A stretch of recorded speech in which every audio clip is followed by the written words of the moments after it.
이민 제도가 완전히 바뀝니다. 캐나다 정부가 원하는 이민자는 젊고 영어 잘하는 능력 있는 친구들이야. 태어난 거 아니야? 당연한 거야. 어느 나라도 마찬가지라고. 제가 유학원이나 이민공사에 진짜 화가 나는 것 중에 하나가 바로 그건데, 나이 많고 영어 못하고 기술 없고 맨 땅에 헤딩하면서 오는 사람들은 익스프레스 엔트리로 해서 영주권을 받는다는 것은 거의 불가능해요. 선택은 나쁘지 않은 선택이었어요. 우리의 선택은 지금까지.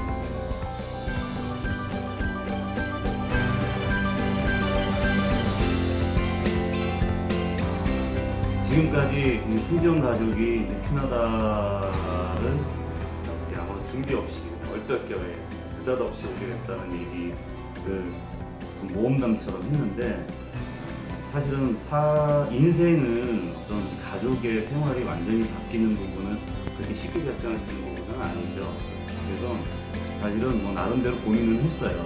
그 고민한 내용들이 뭐 이렇게 깊이 있게 오랜 시간을 두고 준비하지 못했다라는 것이 나름 짧은 기간 내에 준비할 수 있는 부분이 많이 준비하고 알았고, 그래서 오늘 얘기하려고 하는 주제는 어떤 이민 방식을 선택했는가, 그리고 전공은 어떤 경로를 통해서 전공을 선택하게 됐는가. 그러니까 전공 얘기가 나온다라는 이유는 이제 어떤 이민 방식을 선택했느냐와 연관되기 때문에 거기까지 아마 오늘 얘기가 될 것 같아요.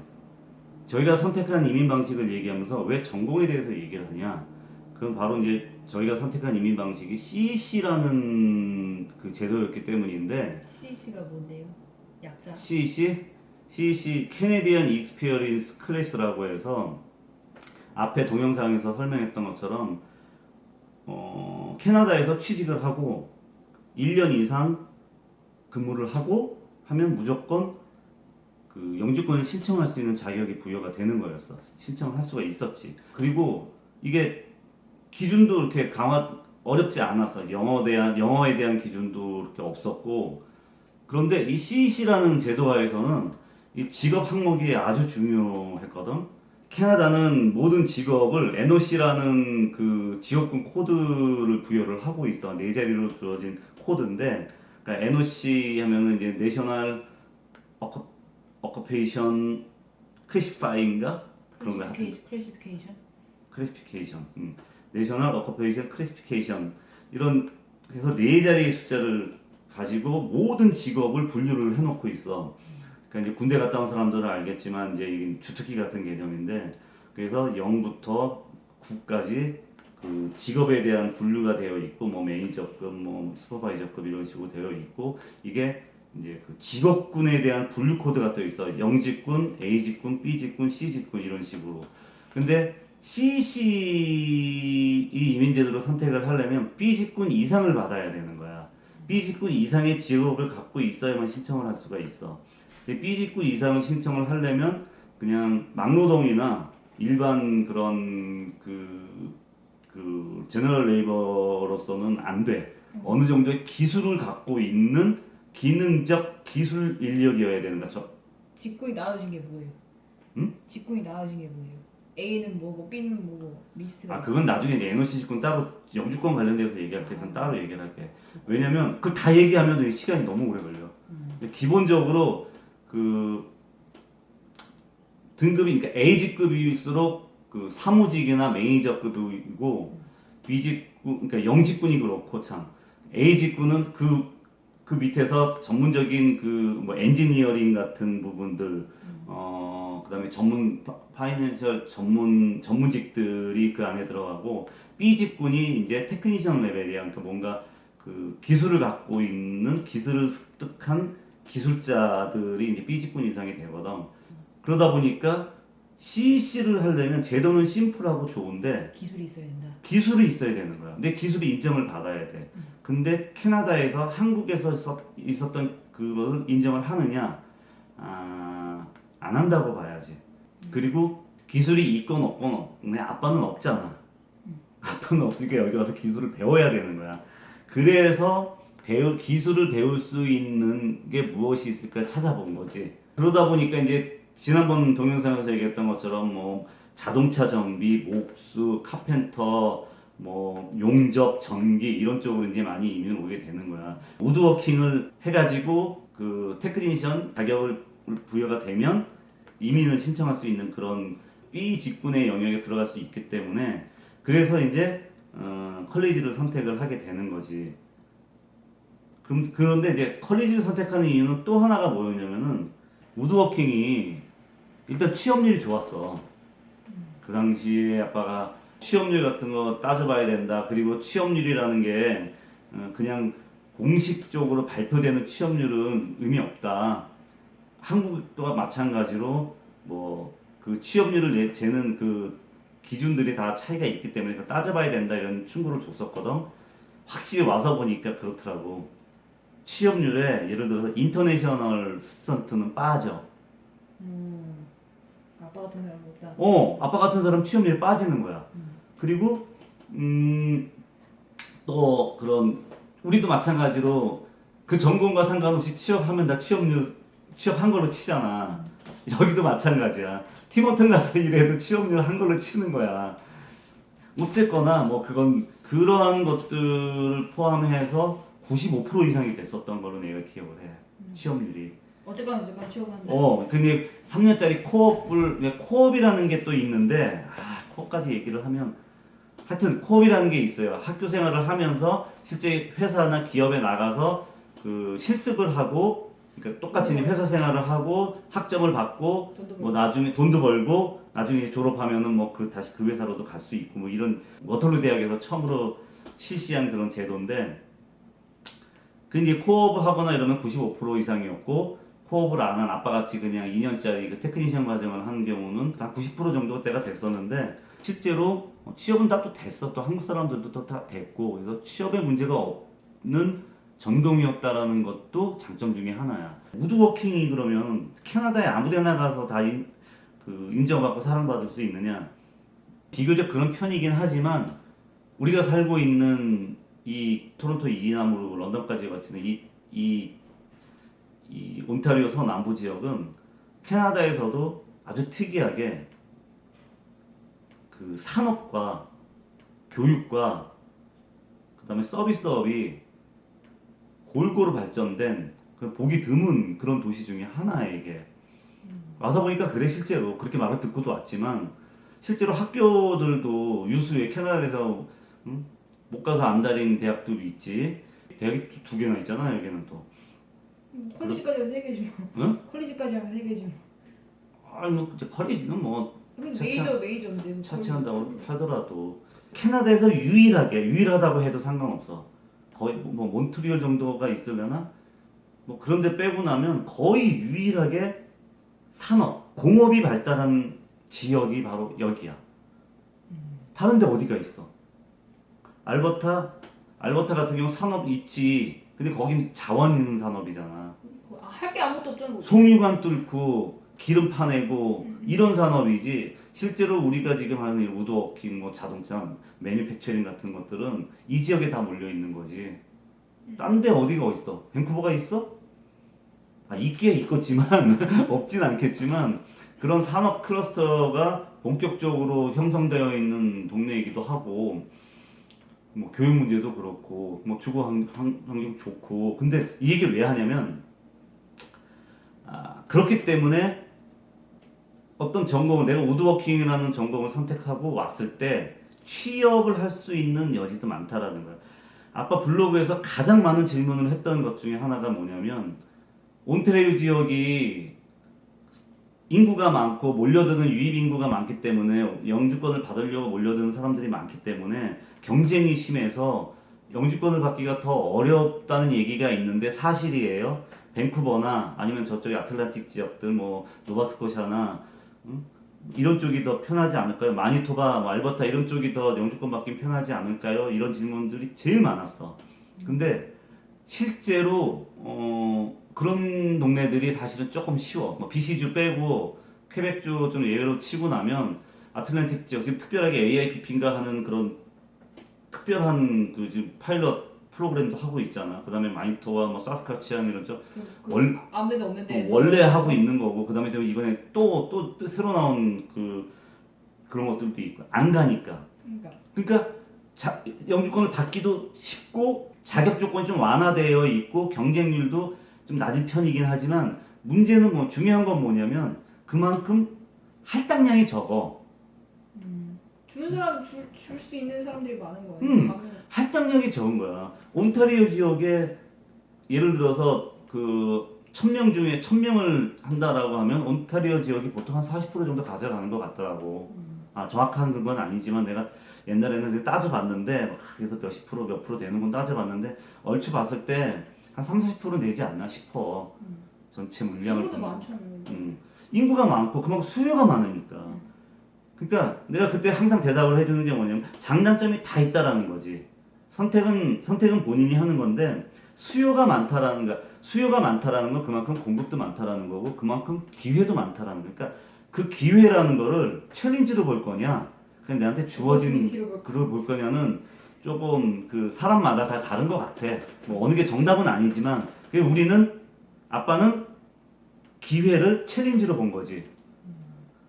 어차피 여기 와서 취직 수요가 많을 거고 여기 와서 취직을 해서 CEC로 가면 되겠다라고 생각을 하고 이제 우드워킹을 골라서 코네스터 컬리지를 선택을 하고 그리고 이제 키치너 워털루 이 지역에 와서 이제 살게 된 거지. 결정적으로 이제 컬리지를 다녀야 하는 이유는 뭐냐면 캐나다에서 국공립 컬리지를 2년제 컬리지를 졸업을 하면 3년짜리 워크퍼밋을 받을 수가 있어요. 포스트 그레듀에이션 워크퍼밋이라고 해가지고 3년짜리 워크퍼밋을 받을 수 있는데 이렇게 되면은 3년 동안 합법적으로 캐나다에 머물면서 일을 하면서 돈도 벌고 애들도 학교 다닐 수 있는 거예요. 취직이 안 될 수가 있잖아. 졸업했는데 1년 동안 놀 수도 있잖아. 또 제도가 바뀌어가지고 이제 우리가 이게 그런 케이스이긴 하지만 제도가 바뀌어가지고 또 영주권 신청하는 절차를 또 기다리는 시간도 필요할 수도 있고 그래서 3년이라는 시간이 우리가 합법적으로 머물면서 일도 할 수 있고 머물 수 있는 이런 그 3년짜리 워크 퍼밋을 받는다는 게 가장 큰 메리트였죠. 가장 큰 장점인 겁니다. 이게 어떻게 보면 꼭 필요해요. 또 하나 기회가 됐던 게 뭐냐면 코네스터가 컬리지가 이 총장이 바뀌면서 공격적인 마케팅을 시작을 해. 그래서 전 세계 인터내셔널한테 문호를 열고 막 그 받아들이기 시작을 해. 지금 이 사례를 성공 사례를 가지고 해밀턴 지역도 지금 작년부터 시작을 했고 인근 지역들이 지금 다 이걸 시작을 해. 그런데 컬리지가 있어요? 저기 모아. 뭐 새로 생긴 게 아니고. 무슨 해밀턴에는 모학이라는 그 컬리지가 있고 그 다음에 런던에는 펜쇼가 있고 이 펜쇼도 코네스터가 하고 지금 쌍벽을 이루는 이 거기도 유명한. 여기 지금 이쪽 지역을 생각하시는 분들의 절반은 지금 그쪽으로 가고 있다고 봐야 돼. 런던으로. 하여튼 근데 이들의 장점이 뭐냐면 그 ESA를 하고 이제 그 들어가는 경우를 조건부 입학이라고 하는데 ESA를 거치는 이 과정, 이 조건부 입학을 시행하는 이 과정에도 같이 온 가족들, 아이들의 교육을 무료로 시켜줬다는 거지. 근데 애들 1인당 학비가 컬리지 학비와 똑같아. 거의 다르지가 않아. 크게 다르지가 않아. 거의 비슷해.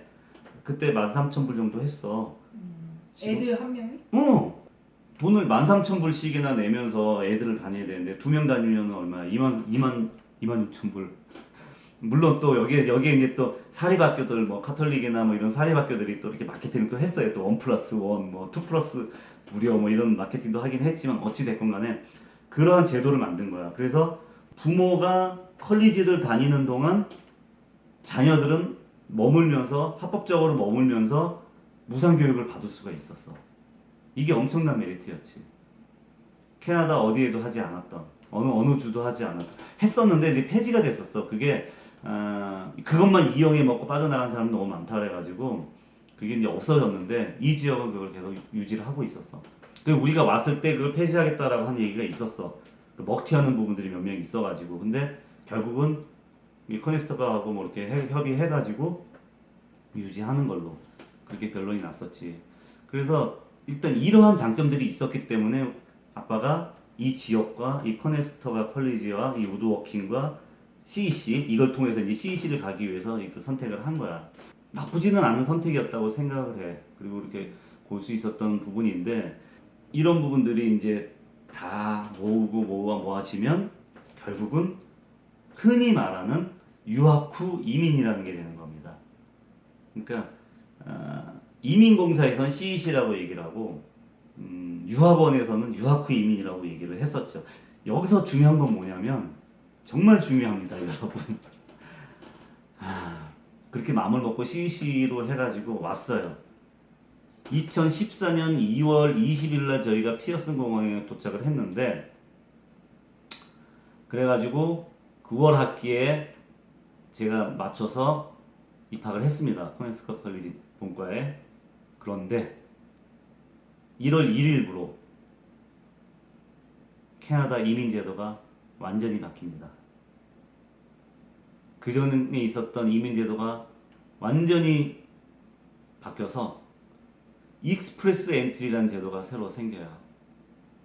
아무도 모르고 제가 유학원이나 이민공사에 진짜 화가 나는 것 중에 하나가 바로 그건데 본인들도 몰랐겠지만 글쎄 모를 수가 있나? 정부가 이거를 뭐 2, 3개월 뚝딱 해가지고 만든 것도 아니고 시스템까지 다 맞췄는데 이거를 1년 정도 전에는 알 수 있지 않나? 적어도 뭐 6개월 정도는 이렇게 진행되고 있을 거라는 걸 알아야 되지 않나 싶은데 전혀 몰랐어요. 주변에 아무도 몰랐어요. 그래서 CEC를 바라고 왔던 사람들 전부 멘붕에 빠졌습니다. 어떻게 되는 거야? 할 수 있는 거야? 뭐 없는 거야? 이미 다 집 팔고 다 팔고 여기 와가지고 여기서 몰빵하고 있는데 큰일 났어요 이제. 이런 경우가 발생할 수 있습니다. 그래서 항상 얘기하는 게 있을 때 보일 때 잡아야 돼요. 자, 하나만 더 얘기를 하고 이제 마무리해야 될 것 같은데 그럼 CEC가 그럼 없어진 거냐? 그렇진 않아요. 있어요 아직도. 그런데 그게 익스프레스 엔트리 안에 한 분류로 들어가 있는 겁니다. 그러다 보니까 근데 그러려면 또 익스프레스 엔트리를 설명해야 되는데 어찌됐건 그래서 일단 저같이 나이 많고 영어 못하고 기술 없고 캐나다에 완전히 그 낙동강 오리언트 그러니까 맨 땅에 헤딩하면서 오는 사람들은 익스프레스 엔트리로 해서 영주권을 받는다라는 거는 거의 불가능해요. 뭐 불가능한 건 아니지만 정말 힘들어요.